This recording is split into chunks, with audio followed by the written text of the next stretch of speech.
So before I ask Phyllis to come up, I'd like to read something that Baba said. God as God alone is not consciously man, and man as man alone is not consciously God. The God-man is consciously both God and man. So the God-man is both Lord and the servant of the universe. Lord in the state of helping all souls toward reality. Servant as continuously bearing the burden of all. To serve him who serves all is serving the entire universe. And with that, I'd like to introduce one of the nicer elements of our universe. Thank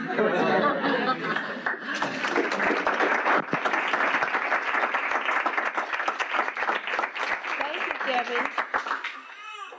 Once again, it's a real pleasure to be here with my favorite league, Bear Baba League.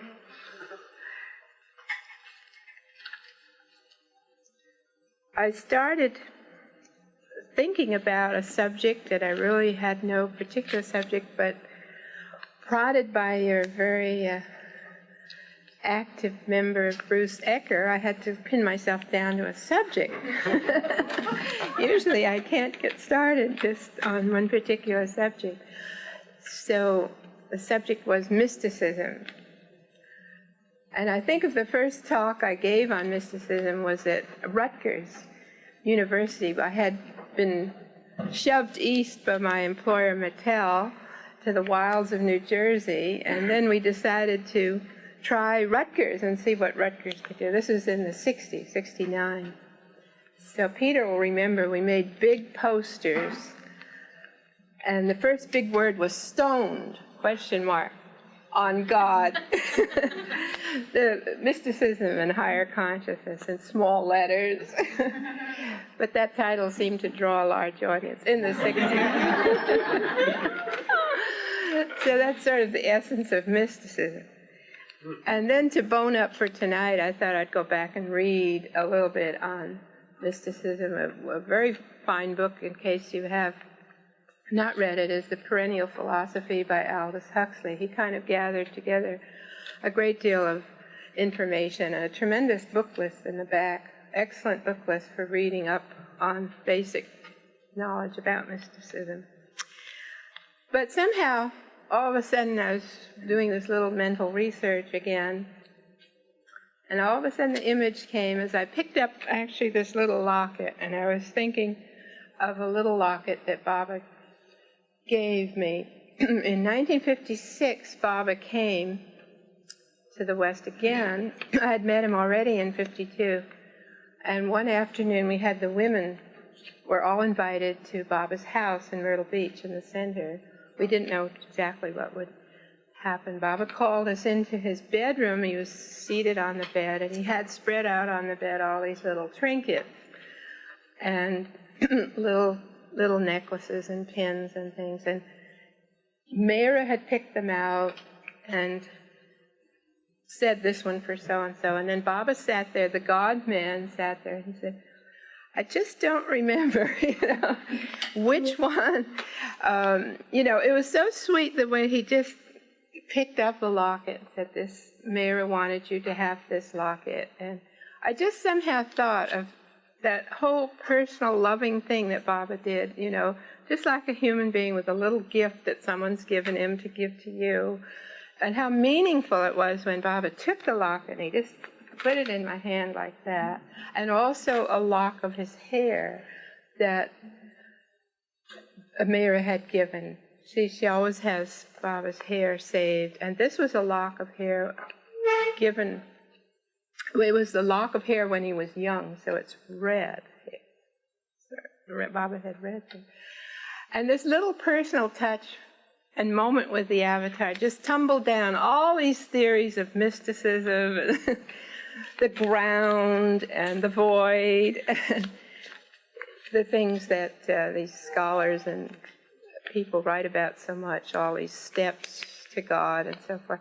It's like that personal touch from the personal avatar is just the human side of God that is so difficult to explain to people, perhaps who get into the mental side of discoursing on the way and the illumination and the 49 steps and all that.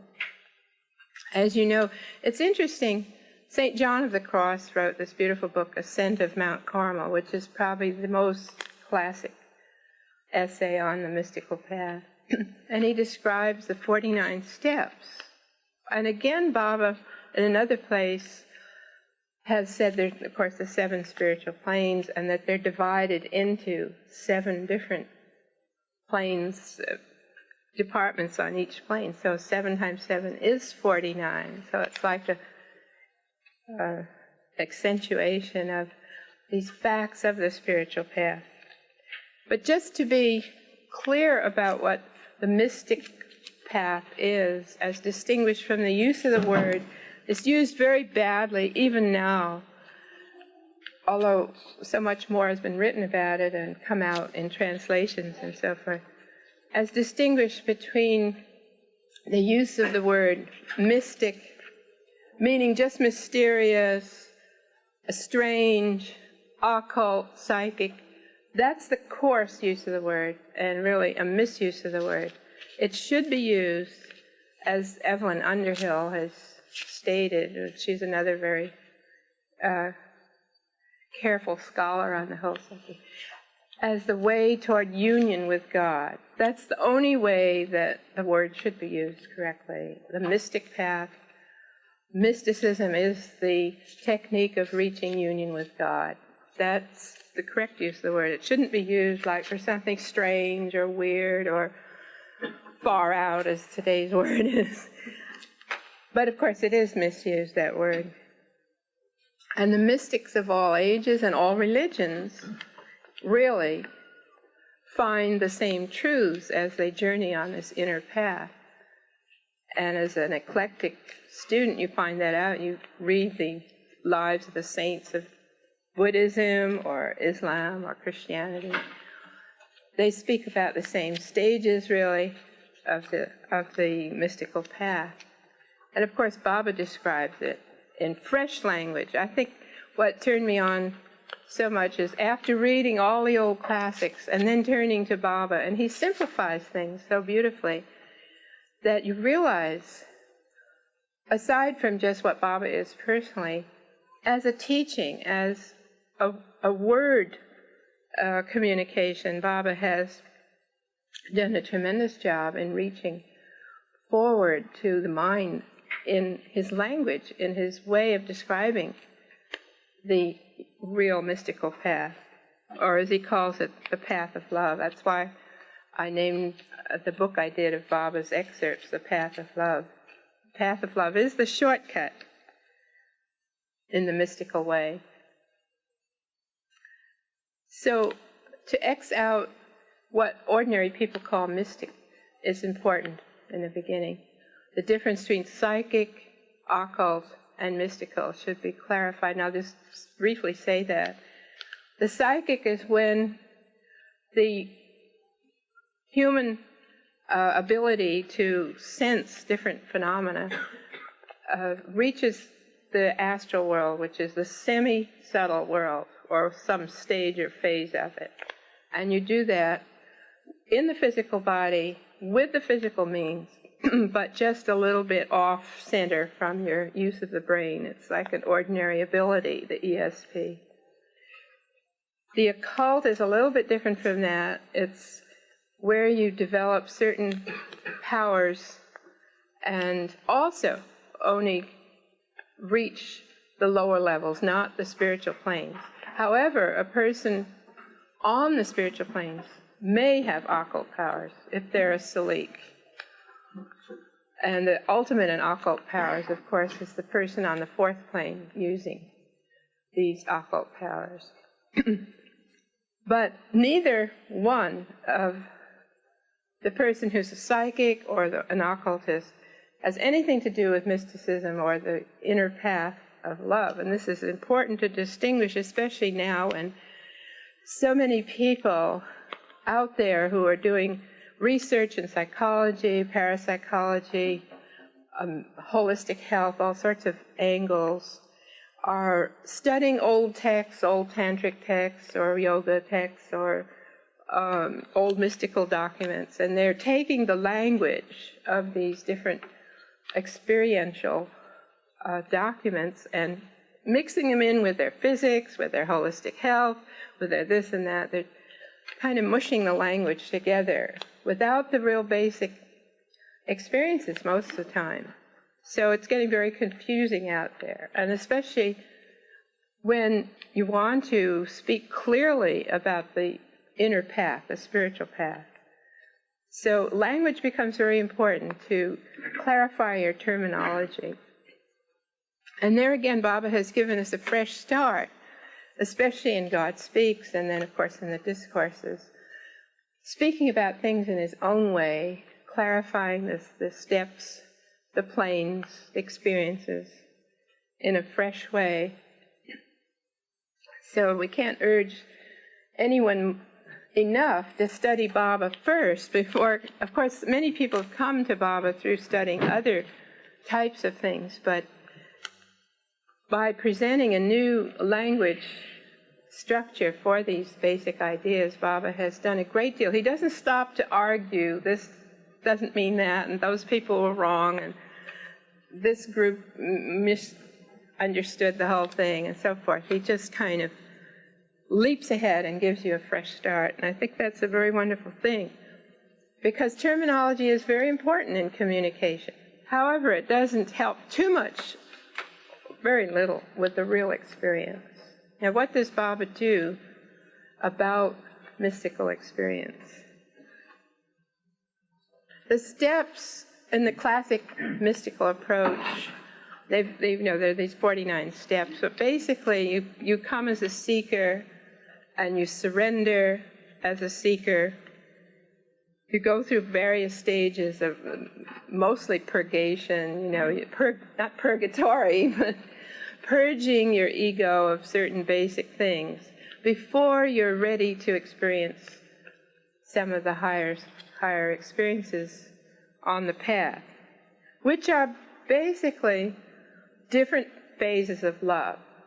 The mystic path is toward union with the beloved, with God, and so it is like a love affair. It has stages.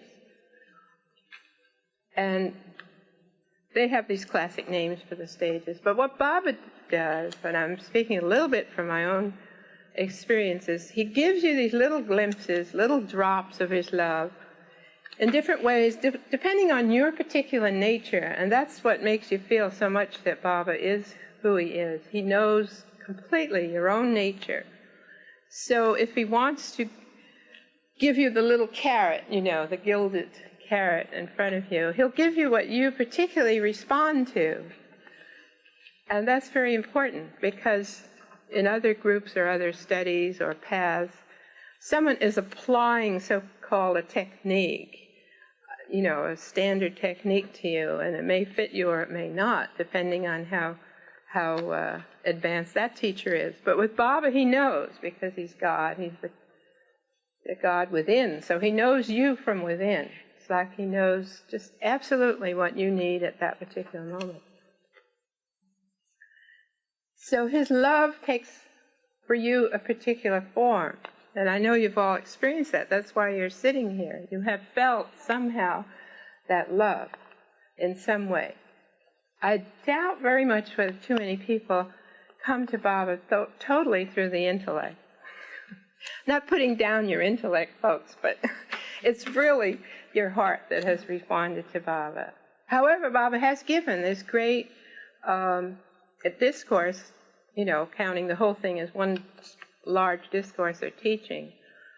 And, for example, when we were there with Baba in 62, he said, I want you all to read God Speaks 10 times, which was nice. I don't know whether I've actually done it 10 times yet. And then he looked around and say, but for you, all that matters is love. You see, he'd say one thing on one side and another thing. He said it's for the, what is that word? I know, it's not the confusion of the intellect. Convulsion of the intellect, of the future that God speaks in. And somehow you all know that it does give you a little bit of a convulsion.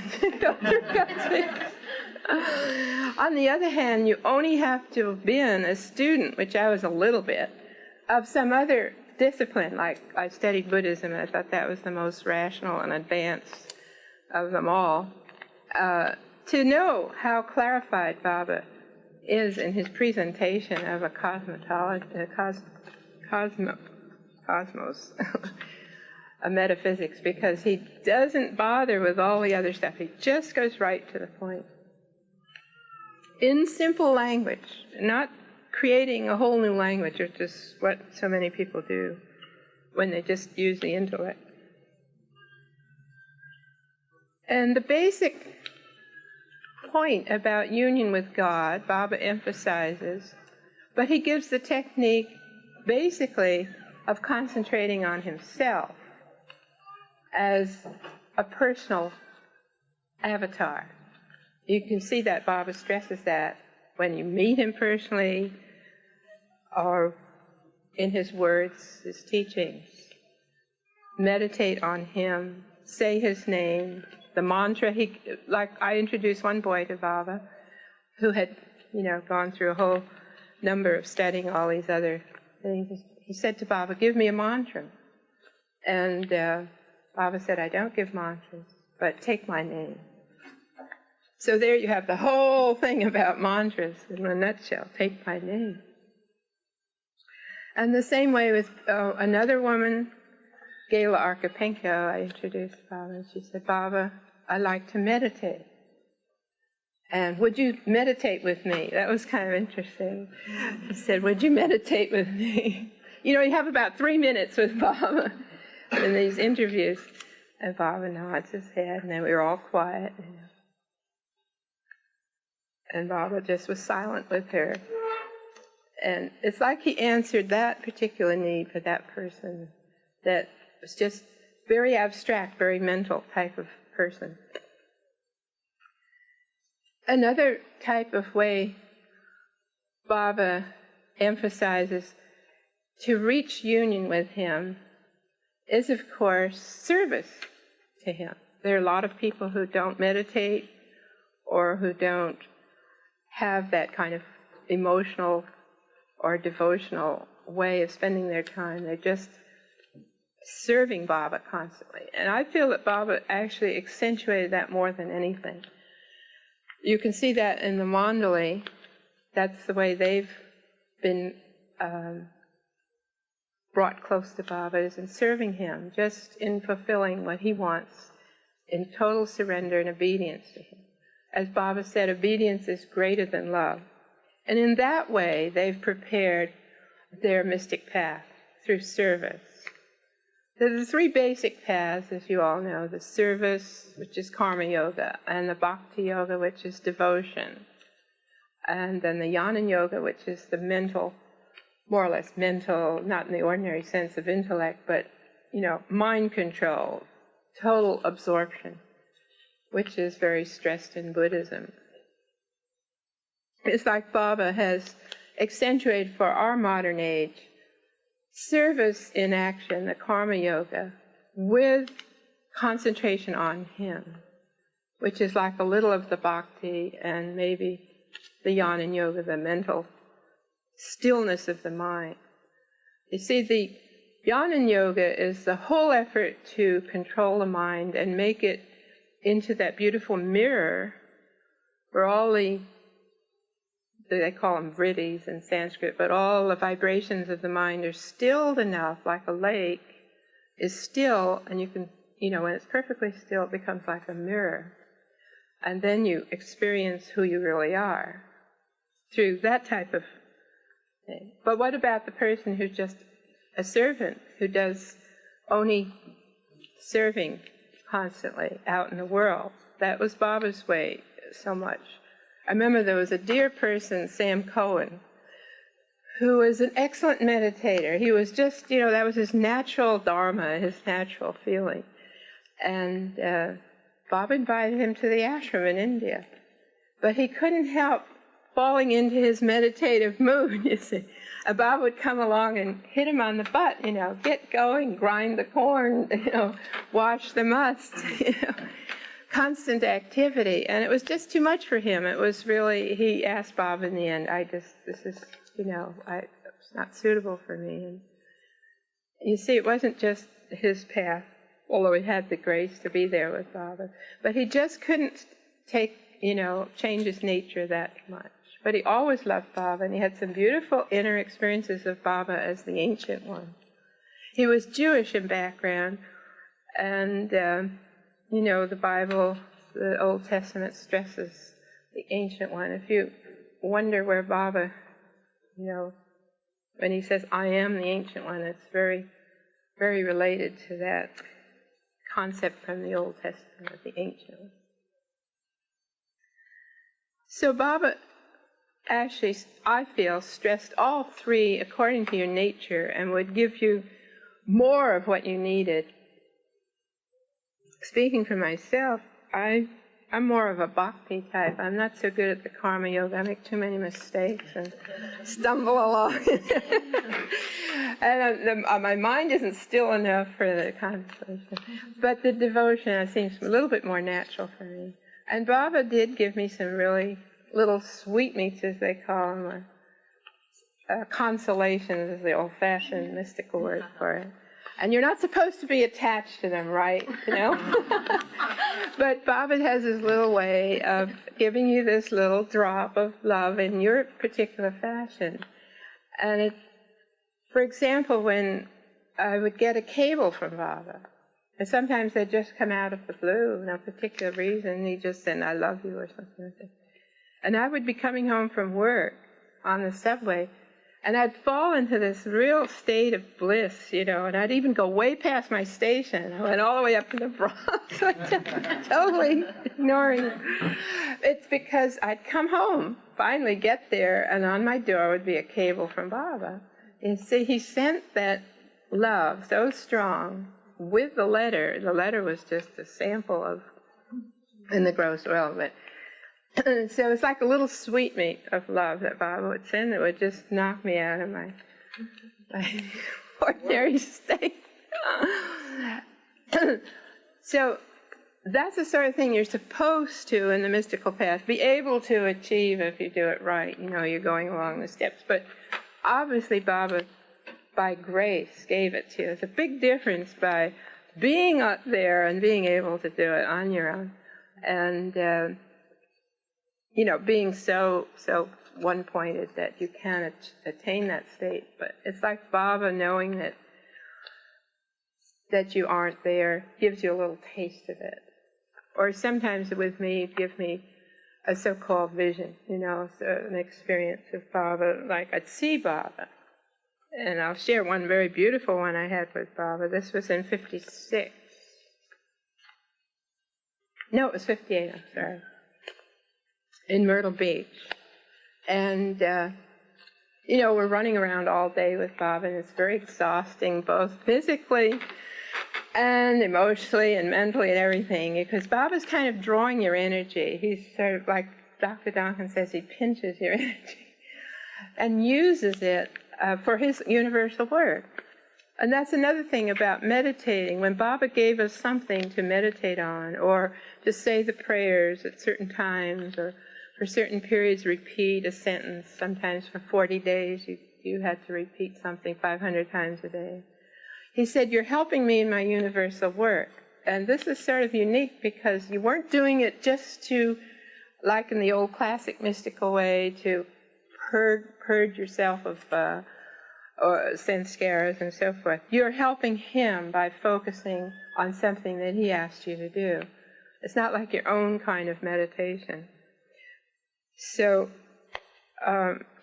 in 58, it was fun to be with Baba in many ways, and Baba was constantly working on your ego, chipping it off, knocking it out. But then I had a bad hip too, and I was real tired, and the beds there were terrible, big, lumpy, terrible, at least the bed I had. It was very hard to fall asleep. But I finally felt, I can see Ed laughing. They've improved the beds at the center. Don't get me wrong. It's a beautiful place. But this particular bed, And so finally I fell asleep. And suddenly I wake up and it's bright daylight outside. The Yupon dunes, the bush Yupon leaves were shining and glimmering. I jump up and look out of the window, beautiful blue sky. But there was Baba by my window, standing there, and the light was coming out of him.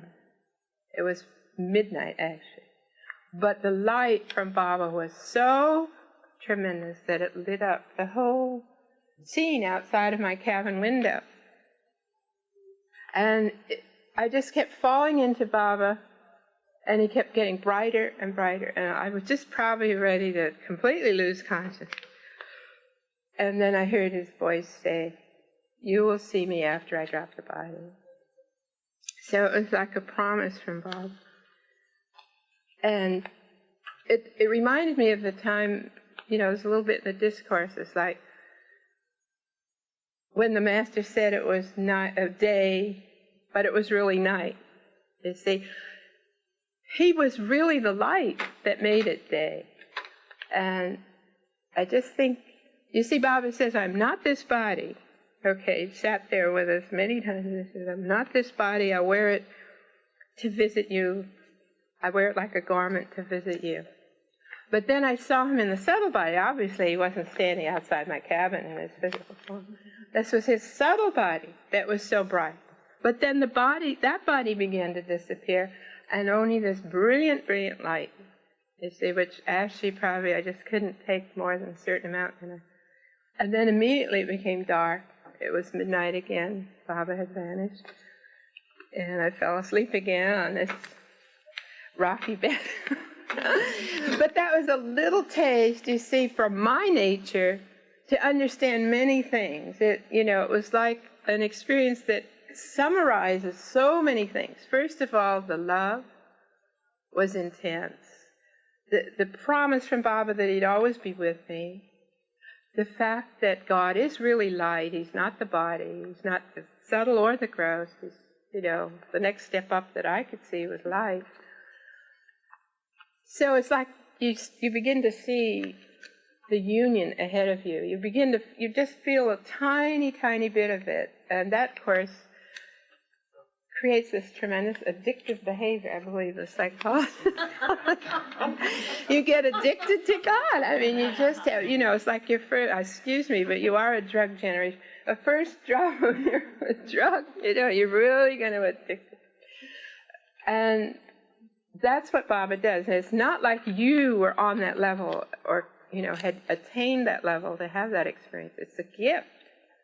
And I think this is very important to me anyway, that the gift is from Baba.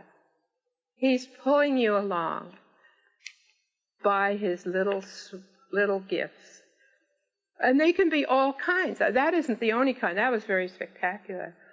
But also you get a feeling that he's with you without any kind of dazzling light or anything. I get that sometimes now. It's not any kind of occult feeling at all. It's just that he's there. Or like the Bible says, his everlasting arms. That's one way to put it. It's like he's there. And you suddenly, a little quiet moment, you feel it. That God is really present. He's not gone. He's not gone away. He hasn't moved. He never did move anywhere.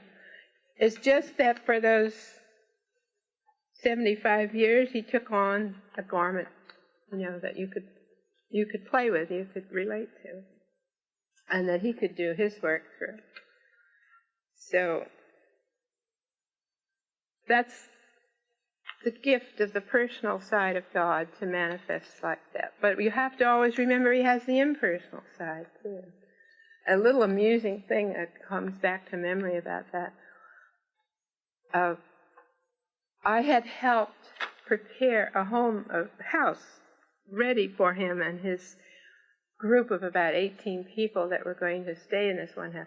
After the accident, Baba came up in July 1952 back to New York, And it's a whole long story, but I was lucky to find this place. And the house belonged to a lady named Kate Ferris, and we had, worked our buns off to get it all ready for Baba. And Baba was going to come that morning from the train station. Charmy was driving him, and I hadn't seen him since the accident. So Kate, who was the owner of the house, insisted she was going to stand on the front steps and offer the key of the house to Baba, And I thought, no, wait a minute, I think Baba's going to come in the back, And I stood on the back steps. So we had a slight discussion. And so, of course, Baba came, they drove him into the back. And there I saw my first glimpse of Baba with the the cast on his arm and on his leg. It was Baba didn't want me to feel sad, He immediately went like this, And meanwhile, Kate was standing there with the key. So Baba immediately had someone call for her, embraced her. And we had a little discussion about, some of these things later. And I said something about loving Baba, and she said, oh, that's personal love. The way I expressed my love. Oh, that's personal love, And at that moment, I felt very offended. Not offended, but I felt she doesn't understand. I love Baba as the human being, the personal side of God. But as years went by, I saw her point of view, too, that, that there is this other side of looking at Baba as the impersonal God, too. He is both. And sometimes you have to balance that viewpoint a little. So I got a little bit from that. I think that Baba expressed some of these things so beautifully. But first I'll read some of these little things. Like from St. Teresa. Baba spent time with us in 52. In the evening, we have this privilege of being alone with Baba, just the women and Baba, and that was really something special. Little topics would come up here and there, just very, improvised little conversations with Baba. And one time he said, my 4 favorite saints are St. Teresa, St. Francis, St. Augustine, and St. Catherine of Siena.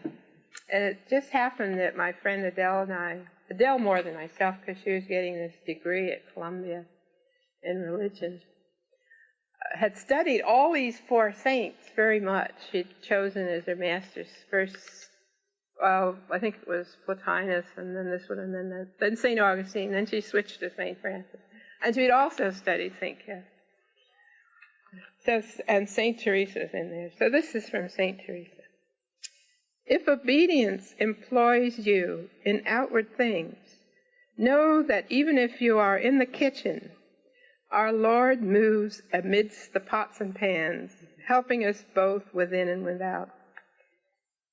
And it's a beautiful thought put in there, because it's just like Baba, go grind the corn, go wash the dishes, Baba's given us this daily sacrament. Whatever you do for Baba. That's the karma, the love in action way to prepare for mystical union. And that was the gift of St. Teresa, especially, if you know her life, was she was a very active lady. And also Brother Lawrence wrote beautifully about the practice of the presence of God. He was in the kitchen. He did work in the kitchen, banging pots around. And somehow I really related to that, because in the early years at Myrtle Beach, and I'm a terrible cook. I was never, everyone else in my family could cook beautifully, and I couldn't do anything. So where did I land up? As cooking for everybody at the center on this little 2-burner butane stove, 30 people in a hurricane making rice and stuff like that. And I thought, oh, Baba, Baba put, if he could have chosen anyone worse, it would have been. So in the pots and pans, you sometimes, and I serve Baba, you have to think of Baba, whatever you're doing in life. And that is, Baba said for the West, that kind of karma yoga. He certainly threw everybody out into the world again. Like these 3 women through whom I met Baba. they were with Baba for a while, here and there, in a Nazik ashram for 6 months, and then Baba sent them to the West, and they had to be out in the world serving him there. And they were a beautiful example of love in action. Not being contemplatives or bhakti yoga types, devotional, but having that devotion and that contemplation only in action and doing day-to-day things. Baba said St. Teresa was one of his favorite saints. But actually this brings back a little, I'm wandering as usual, but when I first came to be with Baba there, I was Baba's guest in 52.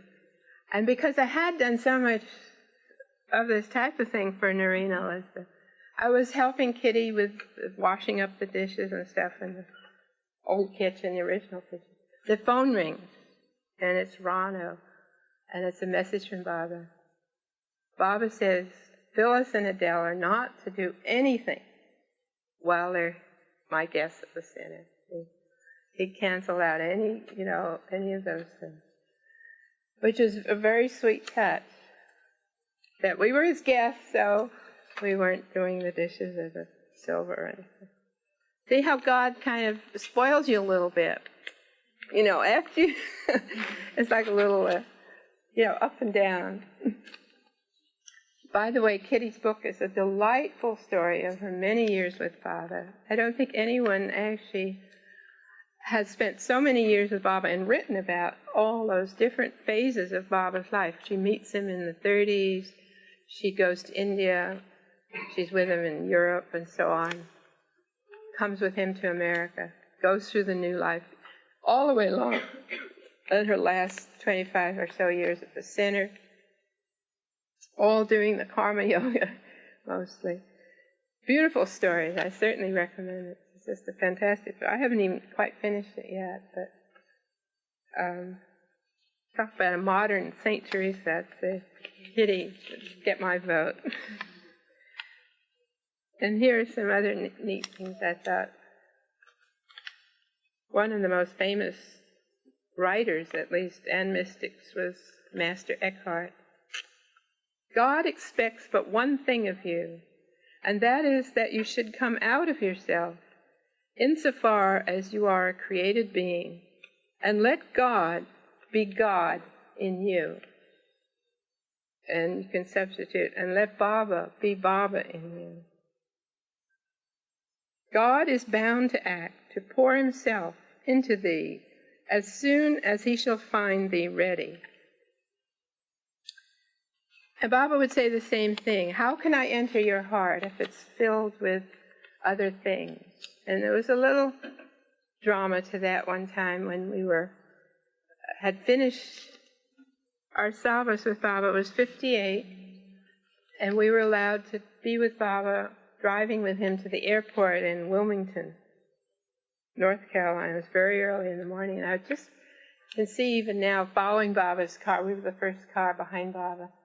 This car, first driven by Elizabeth, and beautiful sunrise. We're driving about an hour, I think, to Wilmington.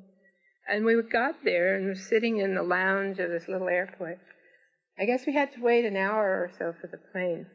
And Baba was so beautiful. He just was there, and it was about half as many as you are here, being there with him. And he was in a jolly mood, and he said, little things and everything. I've written down in the awakeness. But there was one car filled with a couple of people, and they came in late. They had stopped to have breakfast. See, it was early in the morning. They came in late, just before Baba was going to leave. And Baba looked at this one particular person, I don't know, and he tapped out that very beautiful thing. God is always anxious to enter your heart, but how can he when there are others there? I'm just paraphrasing. I should have written down the actual quote. But you felt that here you had this incredible last chance to be with Baba, the beloved, and they had stopped to chat and probably have their little fun and waiting to go home to friends, families, husbands, whatever. Just, that last moment. Another little drama about that morning with Baba was Charles Purdom, because he writes about it himself. The day before, the last day with Baba at the center, he'd slammed his thumb in the door of a car, and you know how painful that can be. And he was an older man then, and he was really in pain and so on. He decided not to be with us on this little jaunt to the airport. You're getting up early and making this journey. We had good enough reason. But then later on, because it came over him, which does happen with Baba, and he kind of almost plans it, it's like he's working with your sense. It just struck him so much that he had missed this one more hour with Baba. Just struck him so much. He just, Baba does that to you. He kind of wrings out the sponge. He fills up the sponge with love, and then he wrings it out with something that you miss, or you goof. Well, you goof, but I mean, he trips you up that way. He's just bound to do it, because that's how the beloved makes you long for him. But you feel that you miss an opportunity. And another one, there was a chance for anybody who wanted to go on with Baba from Myrtle Beach out west, another whole week with Baba almost. It's more than a week. So I happened to be standing right there. It was a very affecting moment. He had asked Baba, he's blind, he was a blind chiropractor, if he could feel Baba's face. And Baba had promised him. And this was like he was leaving on the train or something. And I was just about 4 or 5 feet away. And there he came, and he felt Baba's face. It was such an affecting moment. Here's the silent man and the blind disciple, the silent master and the blind disciple. So then Baba gestures, are you coming with me for the rest of the trip? So he says, no, Baba, I have my practice. I have to go back to my patients, and I have a substitute doctor and all that stuff. And I thought, I could see what's coming. Well, what happened was, of course, the minute that we got out here, or the minute he got back home, he too went through this tremendous remorse, see, that he didn't sacrifice everything and be with us.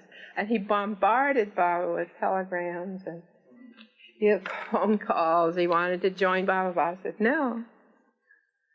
And for him, that also was a tremendous moment in his life when he really appreciated Baba, you see. It was obviously, how Baba does these things. So that it makes the love flow more, because you realize you missed something. And I went through the same thing. I have to tell a story of myself too, right? So this was in 52, again with this place where Bob had come back up to New York. And we were out in the garden, and it was a beautiful moment. We had many lovely things. That's when Baba looked at me and he said, how do I look? And here's Baba, his nose had been broken, his mouth had been smashed in, he was in the wheelchair and all this cement on him and stuff. And I said, Baba, you look beautiful. That's always the right answer, by the way. Get ready. And so then he said, America was after my blood for a long time. It was the first time I heard that. Anyway, a short time after that, it was another little part of the garden. And Baba went like this, beckoning me to embrace him. And I don't know to this day why I just couldn't do it. I don't know whether because he had the cast on, or he was naked to the waist, or some sanskara came up into me. I just was too shy to go and embrace Baba. And Meera was standing right here, so I went and embraced her instead in Baba's eyes, And, well, there was some psychology to it that some real thing. But I'll tell you, I've never forgotten that chance. You see, I think of Baba more than probably if I did embrace him. You see how Baba works on your psyche. It's just incredible. The chance you miss gets to be like the pearl, and then you're ready the next time, you see, to jump more for it. And that is the whole. Baba is a master of love. Let me tell you, he's the master of love. And it's just an amazing thing with all the types of people. This is here, your room full of people here. You're all so incredibly different because you've gone through such incredible different lives of karma. And Baba knows that. So his little game with you will be totally different from the little game with the other one. And he can do it all at once, like a grand opera director, Shakespeare. Just incredible to watch. But he knows exactly how to press your little, the cliche of today is press your button. He just knows your particular thing that you need to learn to love him more, to bring out that love. And it may be, like I say, one of these missed chances, is very particular. Now this is not, I've gotten completely off the subject of mysticism, I beg your pardon. But here is how Baba distinguished between love and devotion. Now this really one saw very much around Baba, how people differed in their expression. Love and devotion. Love burns the lover. Devotion burns the beloved. Love seeks happiness for the beloved. Devotion seeks blessings from the beloved. Love seeks to shoulder the burden of the beloved. Devotion throws the burden on the beloved. Love gives, devotion asks. Love is silent and sublime, devoid of outward expressions. Devotion expresses itself outwardly. Love does not require the presence of the beloved in order to love. Devotion demands the presence of the beloved to express affection for the beloved. And hanging around Babas, one gets a little chance. There you see the devotion and the love. You see, well, just to give a very brief difference between the old disciples like Kitty or Elizabeth around Baba. They'd had a chance. They were, maybe they started like everybody else, but by the time I'd seen them, the love was there and not the devotion. Whereas all the newcomers were piling devotion. And you could really see, in fact, Baba joked one time in India, he said, when they would, it's a custom in Hindi rituals to throw red powder on these god statues. So they'd come and throw red powder at Baba and get in his eyes, And they would say, they think I'm a statue. And they would throw coconuts at Baba's feet, or take their baby and, just bang Baba's feet with the head of the baby, and pile garlands on Baba, And especially in 1962, that's when I saw so much of that. Here was Baba. He had incredible pain. He had osteoarthritis in the neck, which I believe is incredibly painful, from bowing down for so many years to the poor and other things like that. And people would pile garlands on, Erich would quickly, take them off. And this heap of garlands rose as high as this room. But Baba very sweetly let them once put it on, you see. And he was giving in. But I had a chance to see a slightly different picture of Baba. I got there early one time in the morning before anybody, and Baba was just on the porch of Guru Prasad, and Margaret Kraft was there. And Baba was, so to speak, without his mask of being beautiful, and, he was just an old man, incredibly ill and incredibly tired. He'd been giving darshan, from 7 in the morning to 8 at night for days, and his eyes were red. He was just, and Margaret immediately said, Baba, she always carried some aspirin.